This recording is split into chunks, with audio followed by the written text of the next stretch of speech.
week. Rivalry week is always really exciting time for everybody. I know it's such a big game for everybody in the state of Mississippi, and a lot of fun to be involved in this game for us and our players. Also, though, we have senior night coming up, and you look at, even though we don't have a huge senior class, you look at what these guys have been through. The highs and lows during their career. To come in early in their career into a team that's competing in #1 in the country, trying to compete for national championships, conference championships, also dealt with some adversity and going through a rougher season last year, but the guys, the leadership that these seniors have had and the stuff that they've gone through to put the program back where we expect it to be this season as a top 15 program nationally, is really, really special for what these guys have been able to accomplish. And each of them has a great story, and I think if you look at every one of the seniors individually, what they've accomplished, have done an awful lot for our football program. So,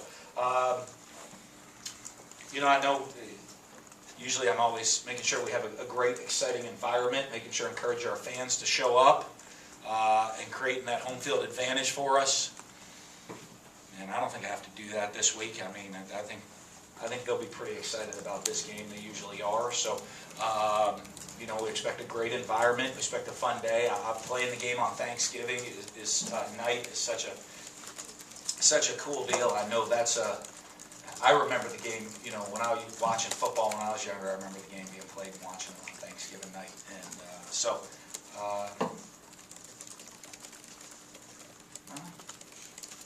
what else I got? Any other good notes you want to say? Questions? I didn't even really read it, so I'm just checking that and make sure I covered something that I don't want to say, but I'm good. Coach, you mentioned the seniors. Hunter Bradley has a great story. Came back even after he had his degree. Just talk about how special that was and what it meant to have him on the team. Well, huge, because as a long snapper, probably a very unheralded guy. You don't talk about the long snapper until he either does something wrong or he's not there. That's when you notice. And for Hunter to come back for a 6th year, having gone through several knee injuries, coming back for his 6th year, loves the program.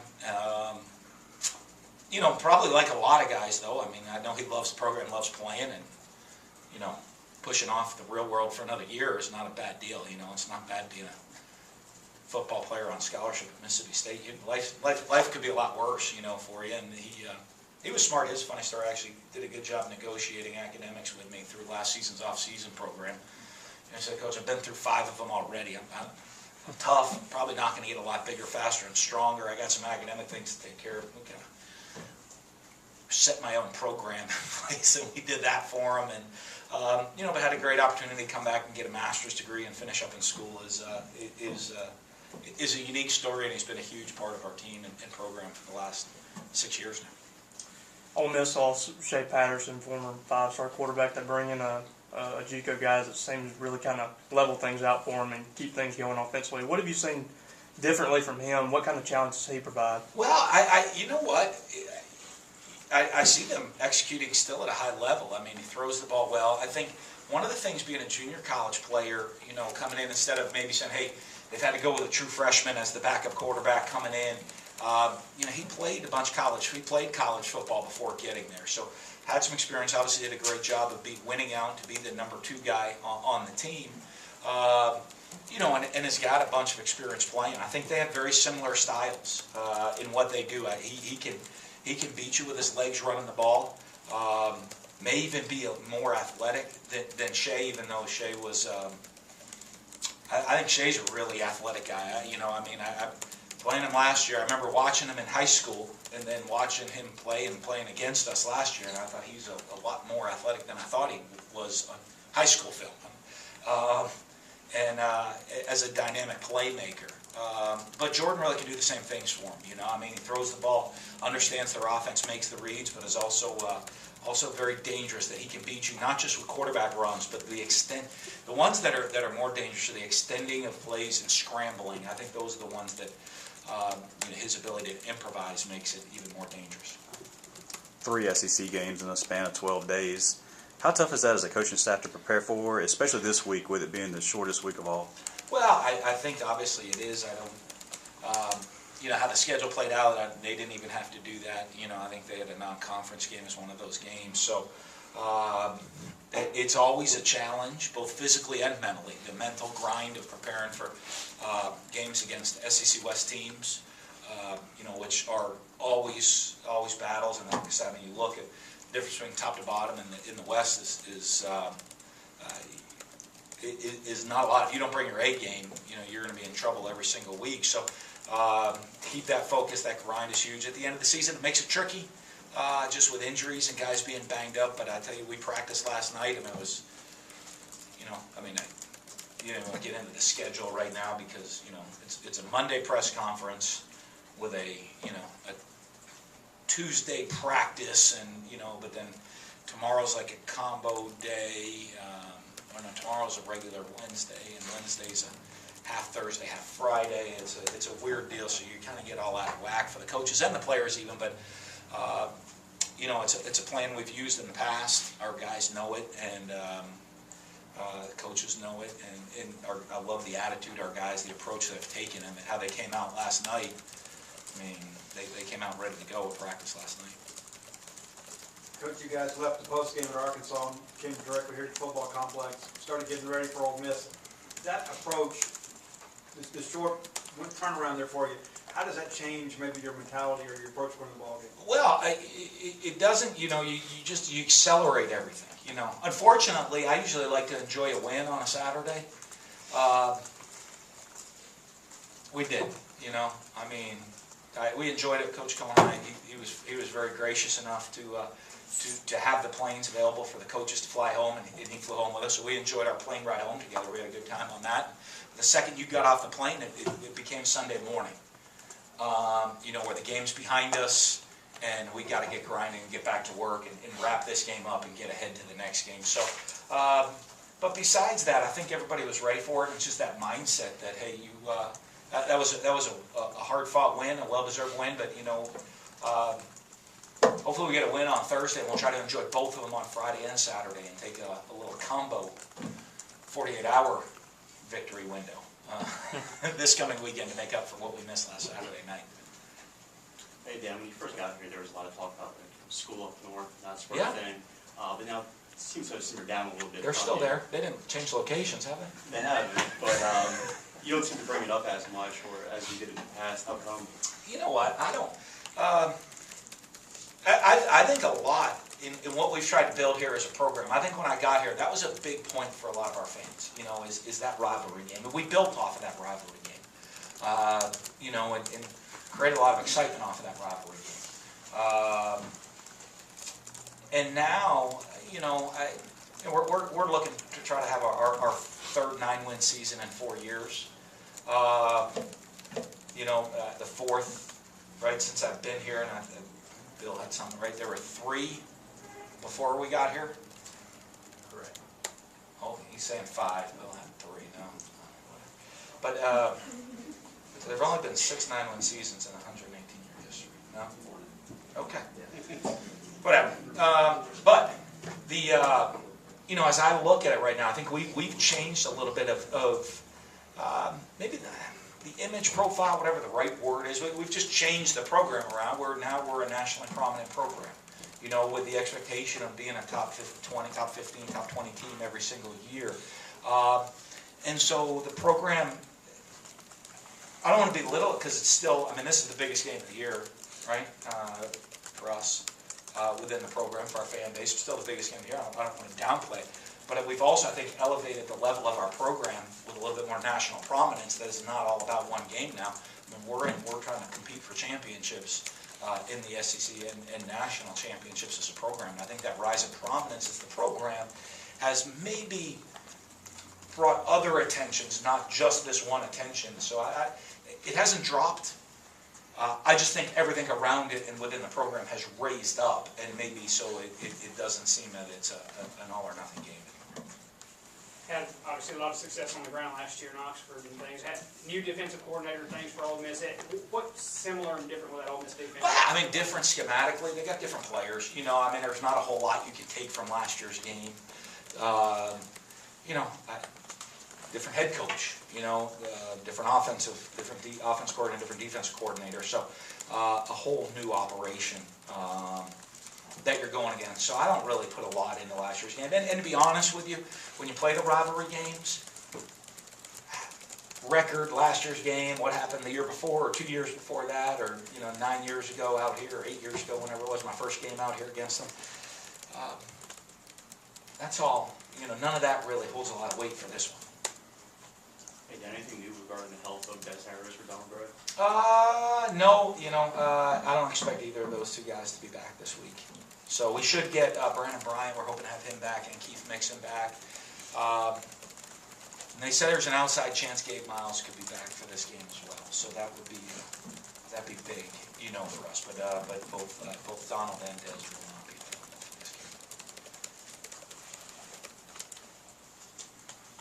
game. And Des be questionable for bowl. Donald had surgery today on a hernia, sports hernia, so he'll be done.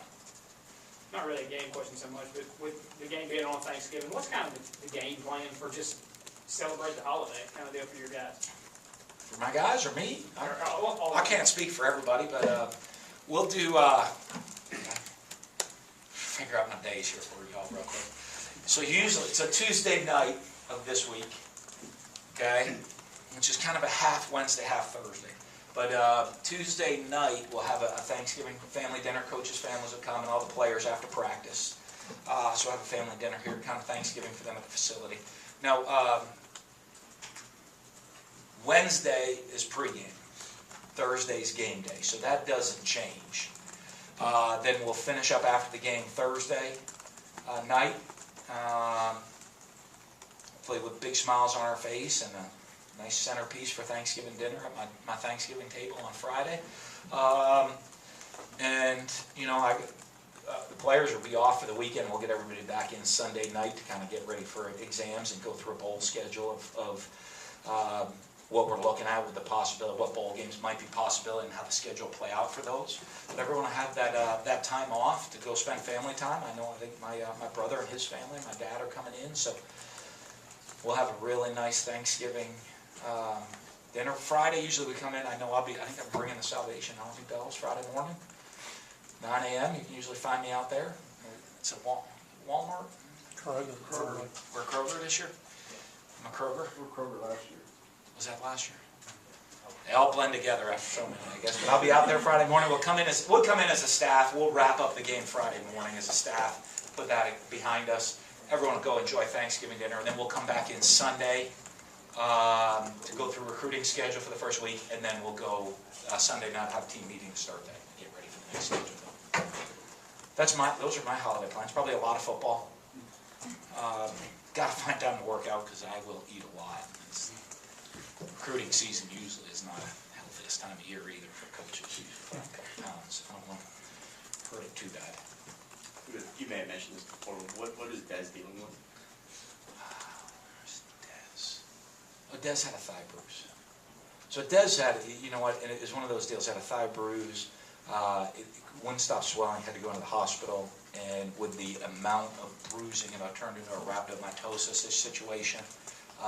Which you see with a lot of dehydration, with the kidney processing of all this stuff that went on, and still has swelling in the leg, which can be dangerous. Fortunately, he was in the hospital at the time, and did a great job. So it's just going to be an extended period of time until he gets the clear medically with his body processing everything. We've had a couple guys deal with those in the past. Usually, it's more of a summer heat-related injury, but just with when Dan told me that, I knew that was going to be a problem. How have you felt like Matt Luke's handled being elevated to interim head coach? I haven't paid close attention to it. I think they're guys. They play hard. They're doing fairly well. It doesn't seem like they're a team that's distracted by all the different issues surrounding their program right now. And obviously that's not an easy situation to be in as a coach with a lot of uncertainty. But from what I've seen, it really hasn't been a distraction for them. I mean, they've gone out, their guys play hard every week, they compete every week. And,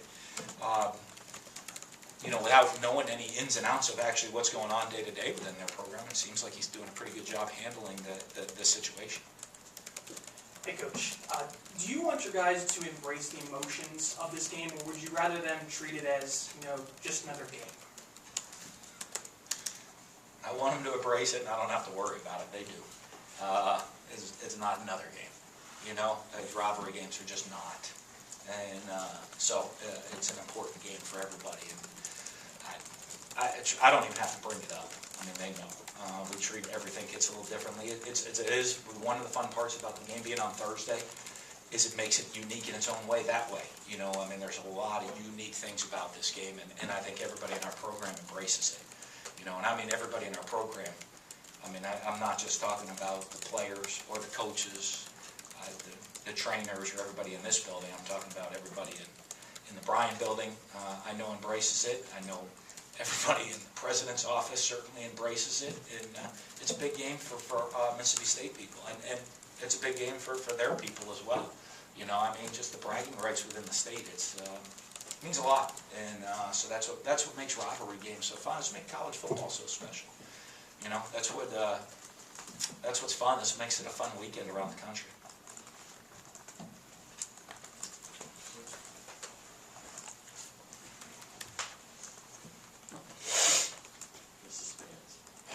Aries didn't play in the first few series, I think, at Arkansas. Was that just a game plan deal, or? No, it was a team discipline deal with him.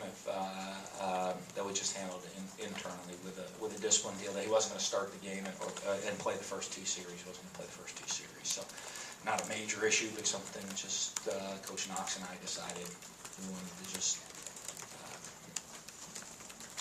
prove a point.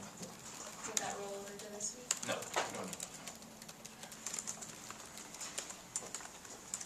It wasn't much of it. It was a much more minor issue. Again, there's a lot of unique things off the field with this rivalry as well, especially over the last 12 months or so. What's your take on sort of the level that it's gotten to sort of off the field? I don't know. I don't see that. You know what I mean? I think there's certain kind of distraction things that people outside of the programs have brought on, but I don't think within the teams that has a huge effect. You're talking about guys on the team that played against each other in high school, that knew each other through recruiting and high school and growing up in the rivalry part of it. I think that's what sticks to is the bragging rights to win the game on the field. So I think that's probably a lot more for all the chat line or is that what you call it? Chat, like the message board. There you go. Is that like old chat line? It's like the 1-900. Oh, jeez, my bad. The old WCW hotline. I don't know, with these rivalries, there might be one, you know what I mean, that you can call up and talk about the issues and problems. We like to let all the fans go and vent on. But it is, I think that's much more of the passion of the fans off the field, that sort of stuff, more than the game itself.